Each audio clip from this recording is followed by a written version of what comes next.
हर economy एक cycle में चलती है, यानी कि वो इकोनॉमी में अप्स आएगा और फिर वो इकोनॉमी में डाउन आएगा, फिर वापस अप आएगा और फिर वापस डाउन आएगा।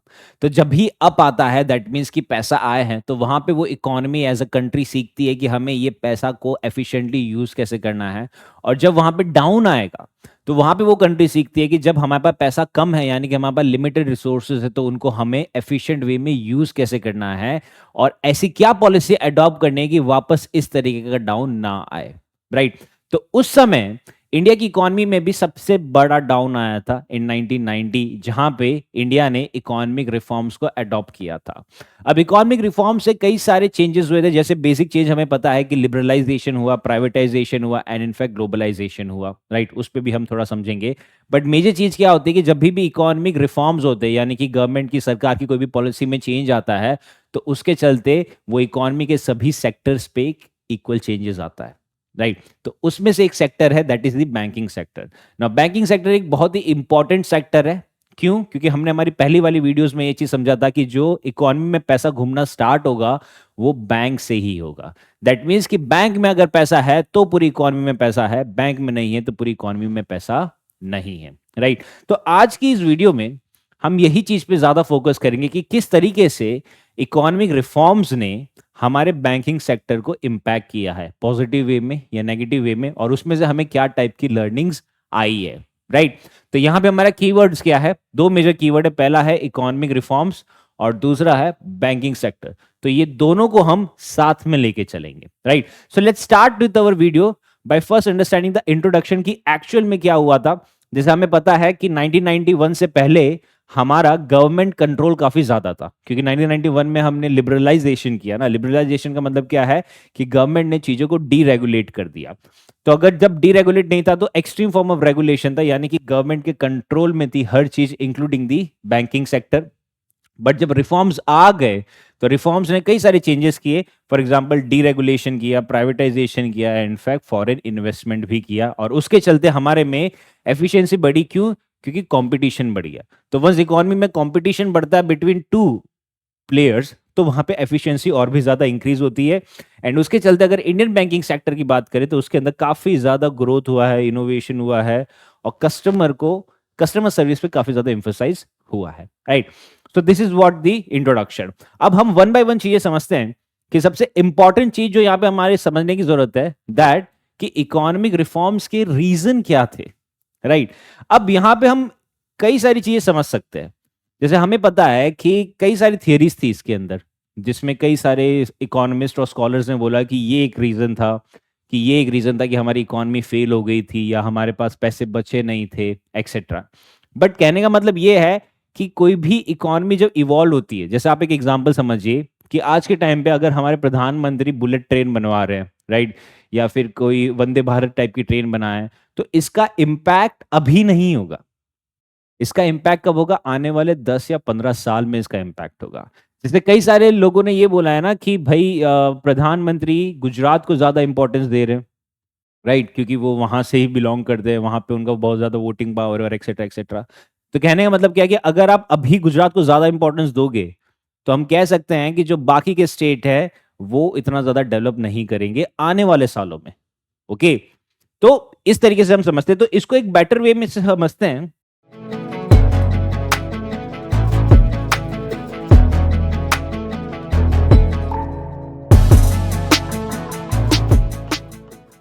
कि जब हमारी कंट्री इंडिपेंडेंट हुई थी, यानी कि जब हमें इंडिपेंडेंस मिला, दैट वाज इन 1947। तो तब हमारे प्राइम मिनिस्टर थे जवाहरलाल नेहरू। अब नेहरूवियन पॉलिसी काफी ज्यादा फेमस हुई थी। क्यों फेमस हुई थी? क्योंकि उसके अंदर एक मेजर चीज क्या बताई गई थी कि जवाहरलाल नेहरू का जो बॉर्न एंड बॉटअप था, बॉर्न इंडिया में था, बट उनकी पढ़ाई लिखाई और सब कहाँ हुई थी? यूरोप कंट्रीज में हुई थी, यानी कि सारी डेवलप कंट्रीज में हुई थी। तो वहां पे उन्होंने क्या समझा? वहां पे उन्होंने ये समझा कि एक इकोनॉमी में सबसे बड़ा बेस क्या होता है? That is the industrialisation. क्योंकि उन्होंने इंडस्ट्रियल रेवोल्यूशन देखा, तो उन्होंने कहा कि हर इकोनॉमी का बेस इंडस्ट्रियल रेवोल्यूशन होना चाहिए। क्योंकि इंडस्ट्रियल रेवोल्यूशन क्या करती है? ये हमारा मैन्युफैक्चरिंग बढ़ाती है।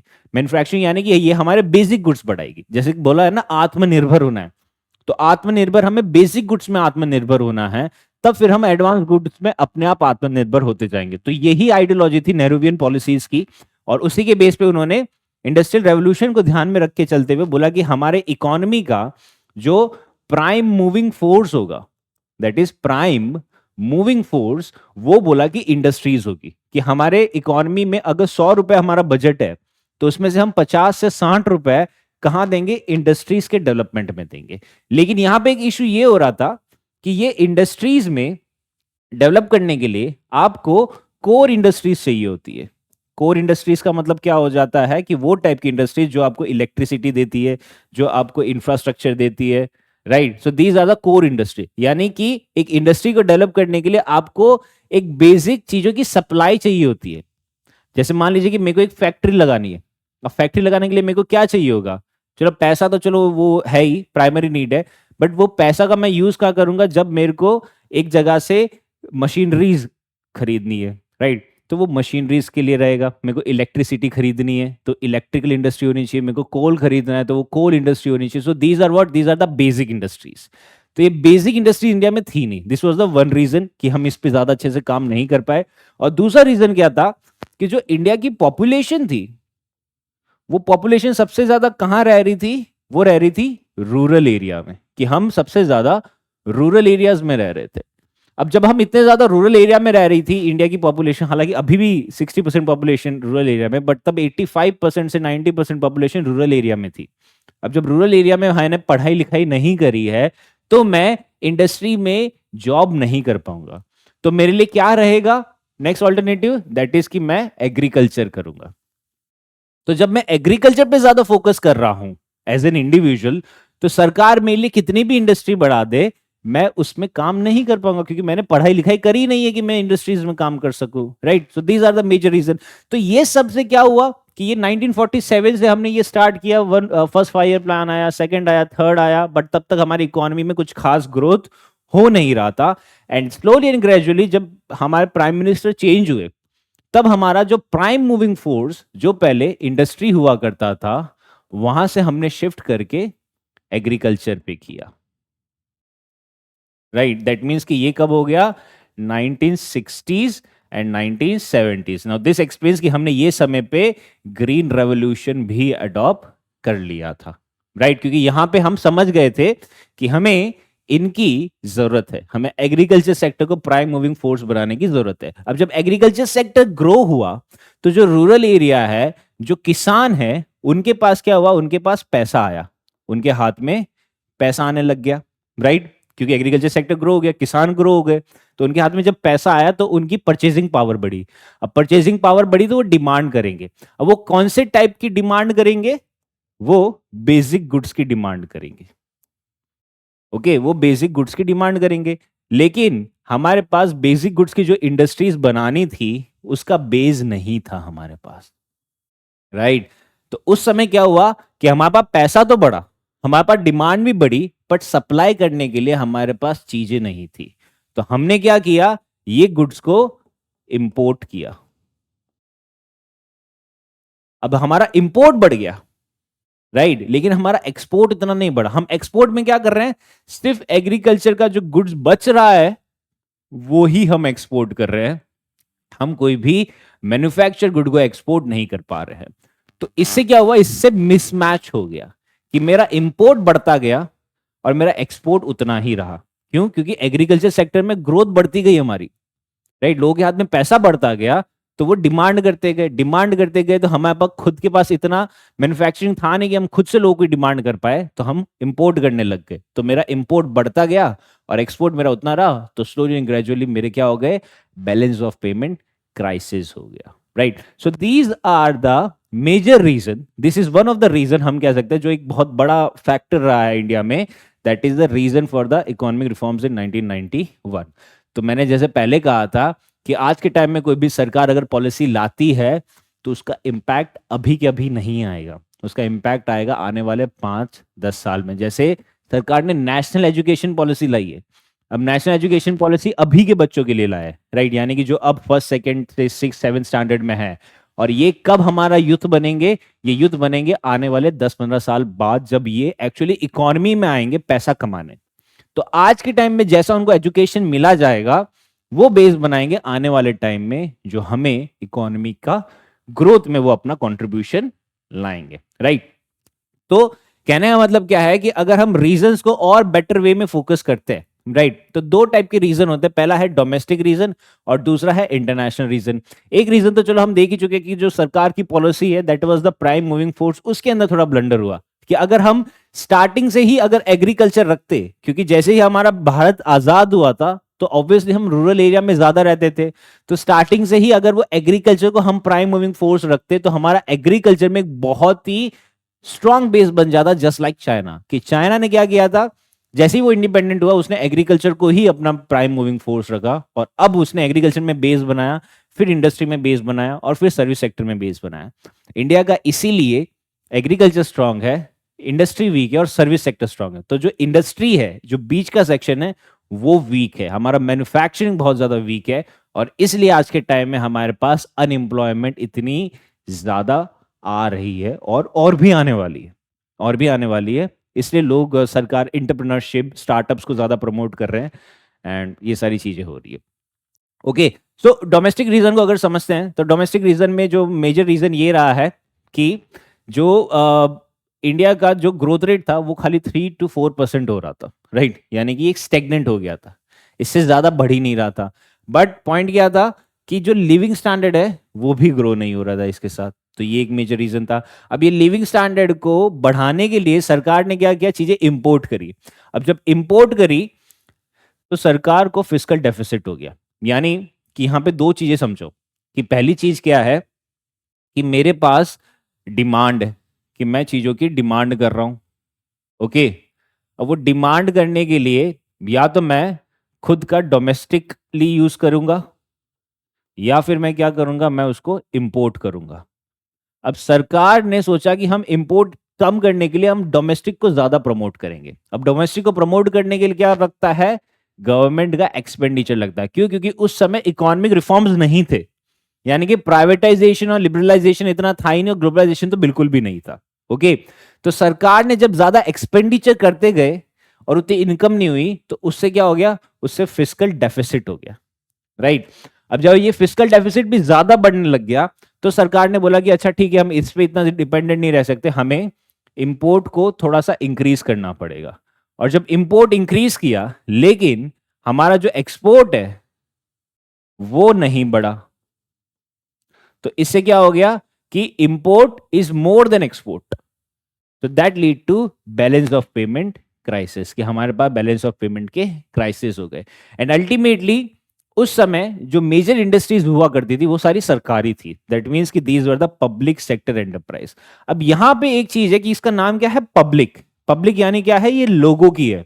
नाउ एक थियरी है from political scholars that everyone's property is no one's responsibility.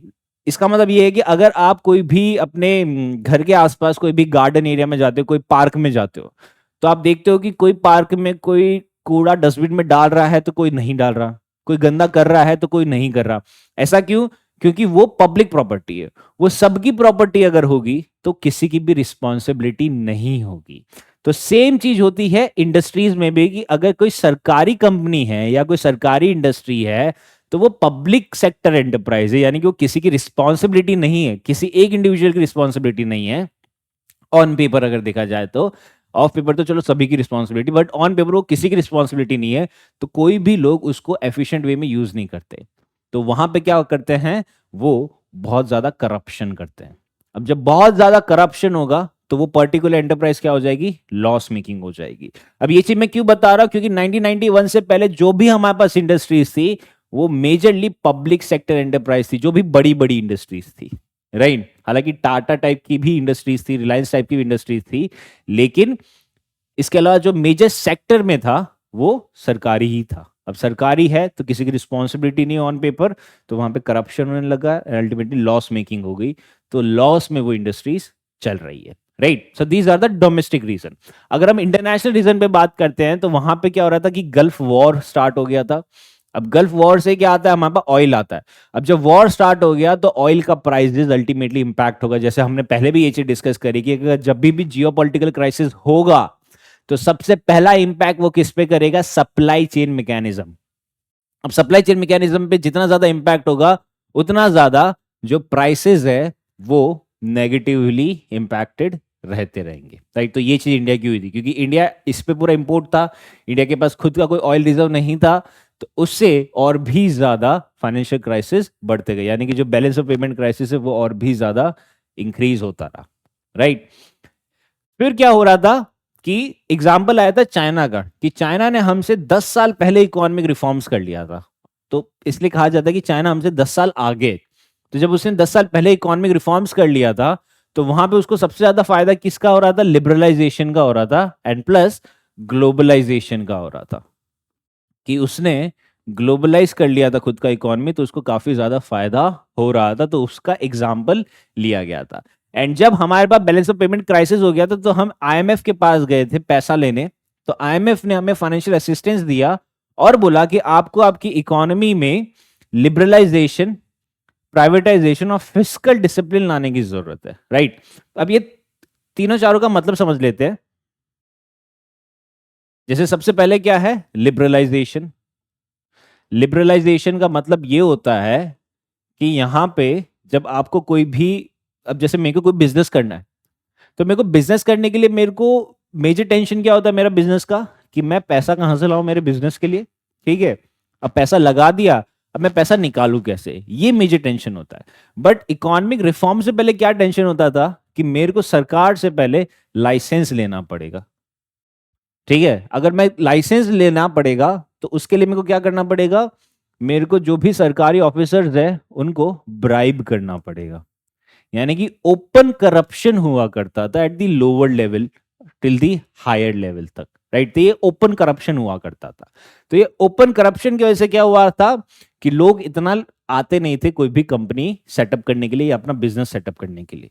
तो जब लिबरलाइजेशन हुआ तो बोला कि ये लाइसेंस रूल हटा दो, तो ब्राइब हटा दो, ताकि लोग डायरेक्ट अपना बिजनेस को सेटअप करना स्टार्ट कर सके, right. So this is the meaning of liberalisation. अब सेकंड आ जाता है प्राइवेटाइजेशन।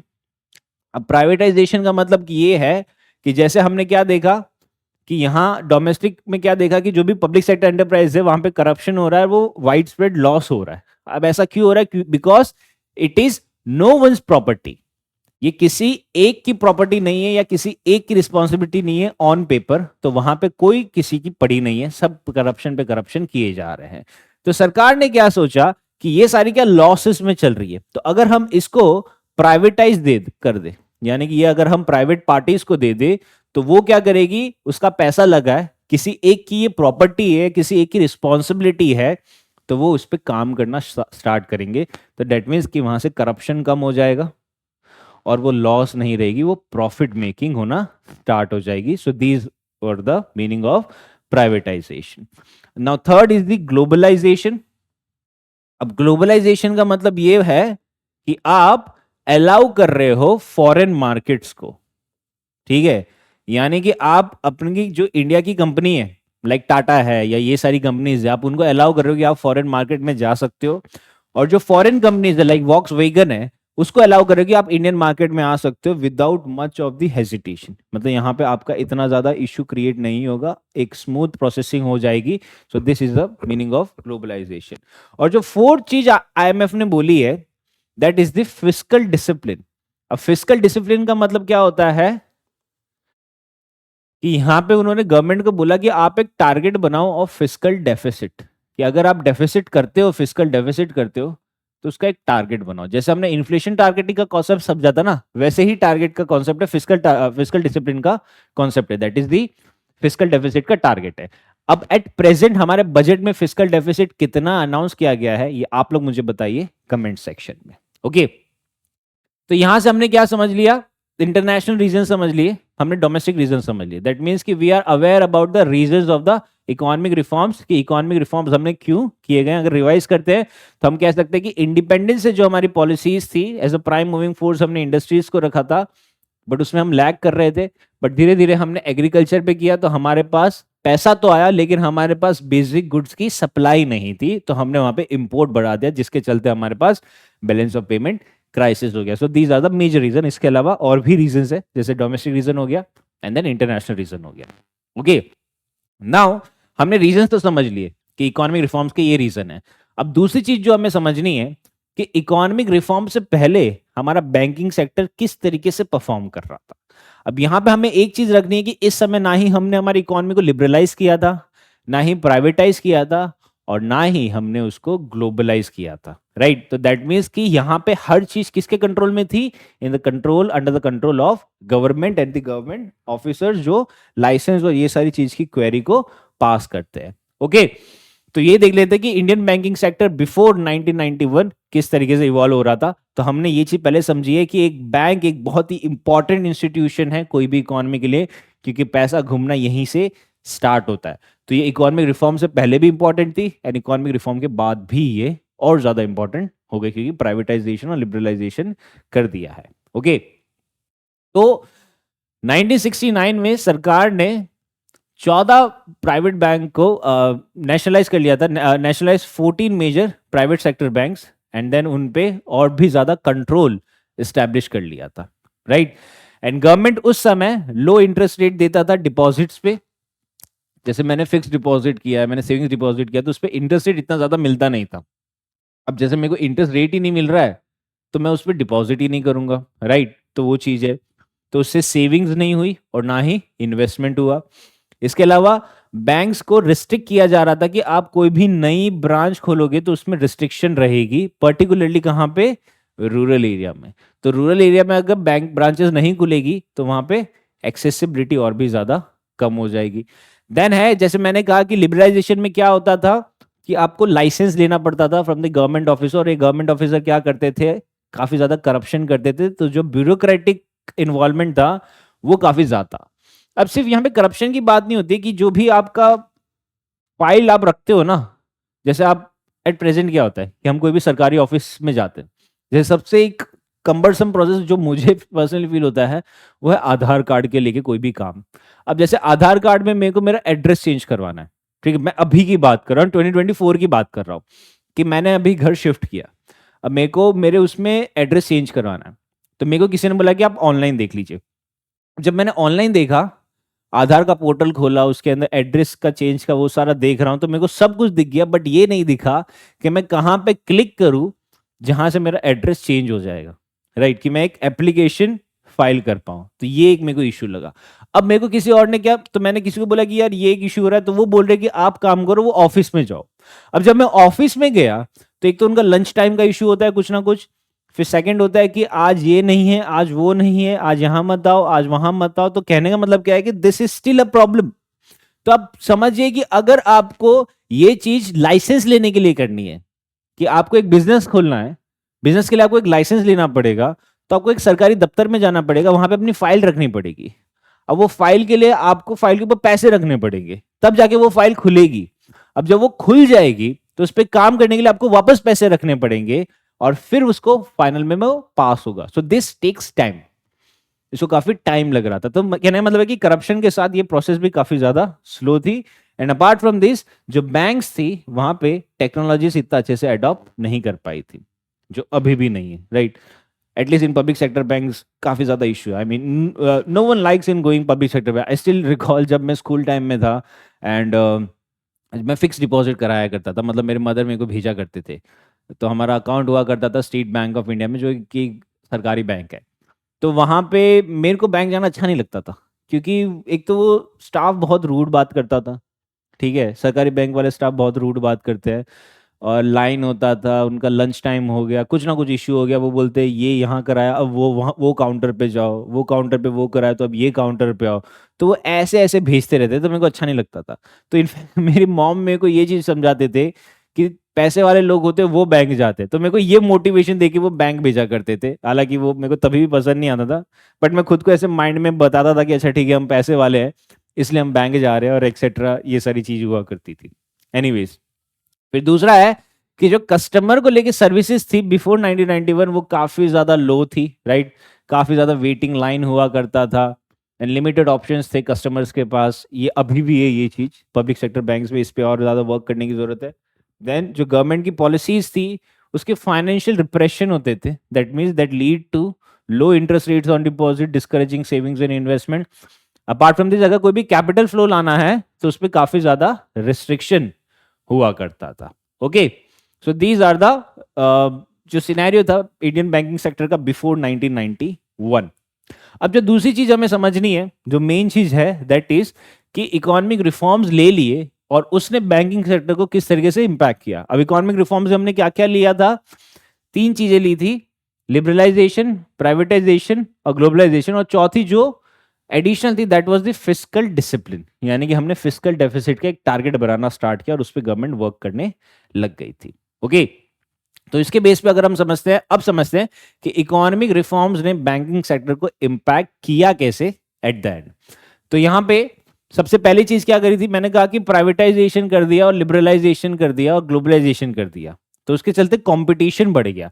अब इसमें सबसे पहले चीज क्या है कि डीरेगुलेशन किया। That means this is the example of liberalisation, कि आपने अपनी इकोनॉमी को डीरेगुलेट कर दिया, यानी कि आप अब बैंक खोलने के लिए आपको इतना बड़ा प्रोसेस नहीं है, करप्शन नहीं है और इतना स्लो प्रोसेस नहीं है, आप फटाफट अपनी बैंक खोल सकते हो।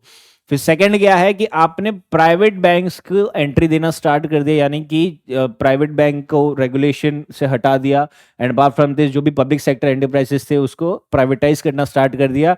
एंड थर्ड है ग्लोबलाइजेशन, जिसके अंदर आपने फॉरेन बैंक्स को भी अलाउ कर दिया कि वो भी आए, अपना ऑपरेशंस बनाए, अपनी ब्रांचेस ओपन करे और सर्विसेज देना स्टार्ट करे।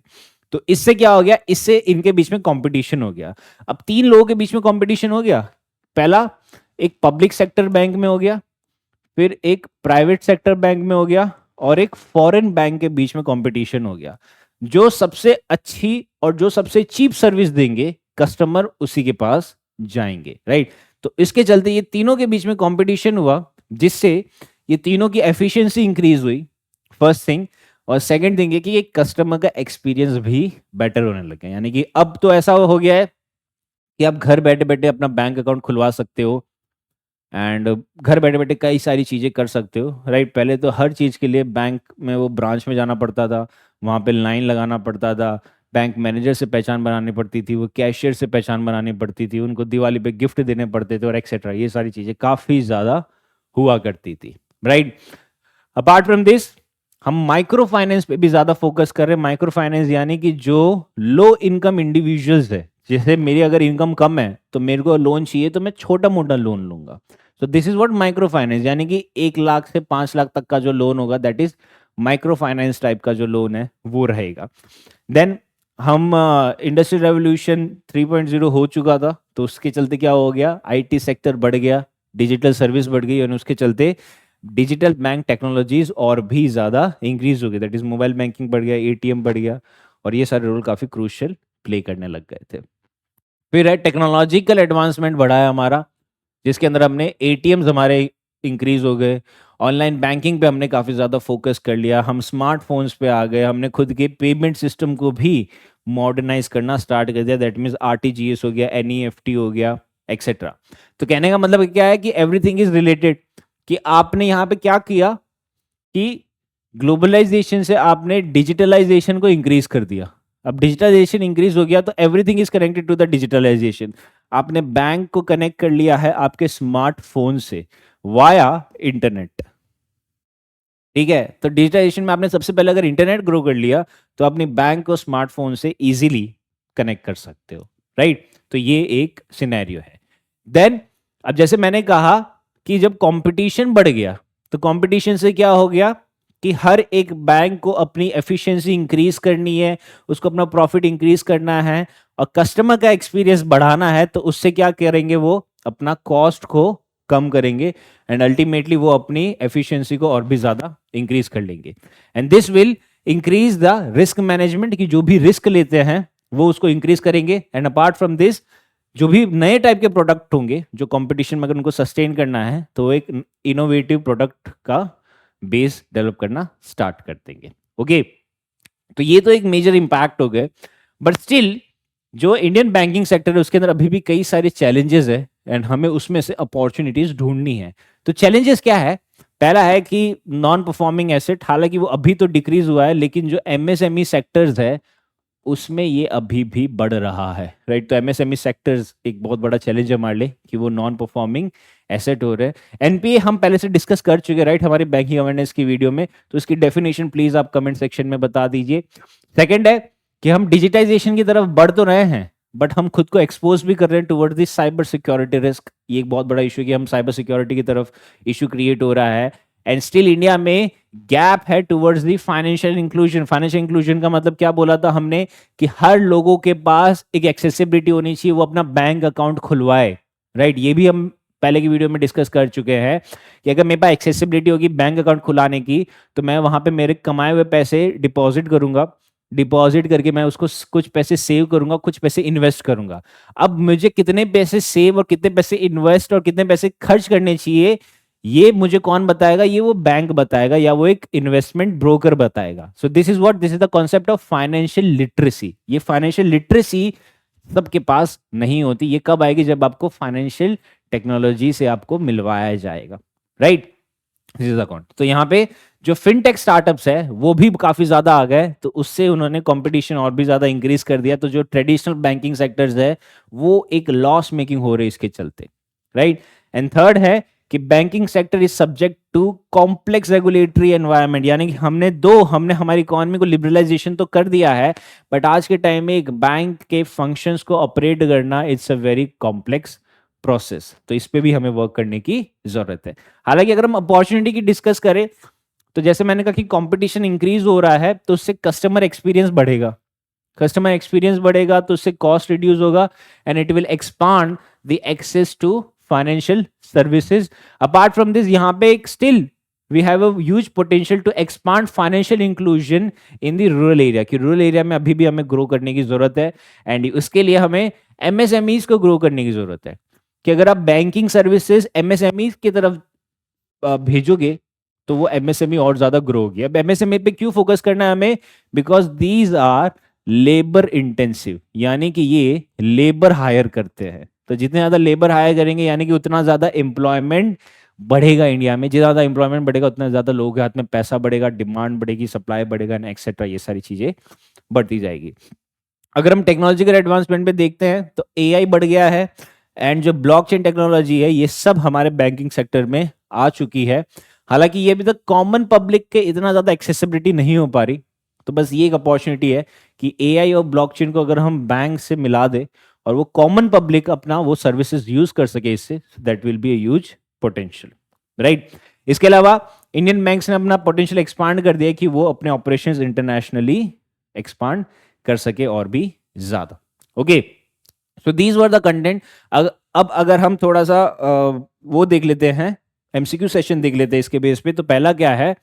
That which of the following is a key benefit of the economic reforms for the Indian banking sector. की इंडियन बैंकिंग सेक्टर के लिए सबसे इंपॉर्टेंट बेनिफिट क्या हुआ है ऑफ द इकोनॉमिक रिफॉर्म्स? कि गवर्नमेंट कंट्रोल इंक्रीज हुआ है? नहीं। कंपटीशन रिड्यूस हुआ है? नहीं, ये इंक्रीज हुआ है। Higher interest rate for the customers? नहीं। बट क्या है?